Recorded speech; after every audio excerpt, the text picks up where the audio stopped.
Après l'indignation provoquée par les confessions écrites du général Assares sur les tortures en Algérie, nous avons cherché à inscrire dans son contexte historique ces pratiques qui sont avérées aujourd'hui, mais dont on n'a jamais fait état avec autant de détails. Ainsi le témoignage d'un ancien capitaine de la guerre d'Algérie qui raconte sa propre vision, lui-même a assisté à des exactions. Il raconte. Reportage Agnès Varamian et Didier Morel.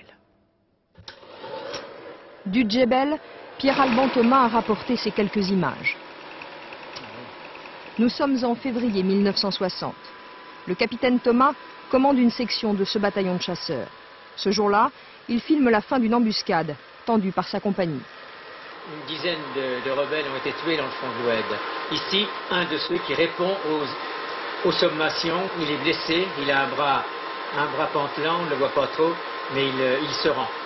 Avec mes prisonniers, j'ai tenté de mener une guerre propre, dit-il. Mais comme d'autres, Pierre-Alban Thomas a obéi aux ordres. Un jour, son colonel lui demande de désigner 4 Algériens à abattre en représailles à un assassinat du FLN. J'ai désigné ces hommes, je l'ai fait, oui, je l'ai fait. Et ces hommes ont été exécutés sommairement. C'est un adjudant, l'adjudant Korn, qui les a emmenés avec une patrouille de 5 ou 6 hommes de sa section et qui les a assassinés plus loin. Et il est revenu en me disant, mon capitaine, ne me donnez plus jamais de mission semblable, s'il vous plaît. Qu'est-ce que vous avez pensé, vous, à ce moment? Que j'étais un salaud, mais qu'il n'y avait peut-être pas d'autre solution. Pas de solution face aux attentats. Pierre-Alban Thomas n'a pas torturé lui-même, mais il a assisté passivement. Il m'est arrivé plusieurs fois de dire stop, stop, stop, ça suffit, hein.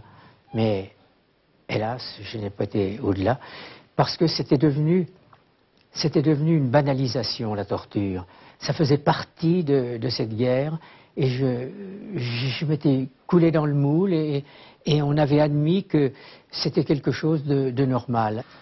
Le capitaine de l'époque trouve que le général Assares a au moins le courage de dire la vérité et que les hommes politiques sont des hypocrites. À 79 ans, la seule occupation de ce militaire de carrière est désormais de raconter aux autres la résistance qu'il a rejoint dès 1940, finalement son meilleur combat.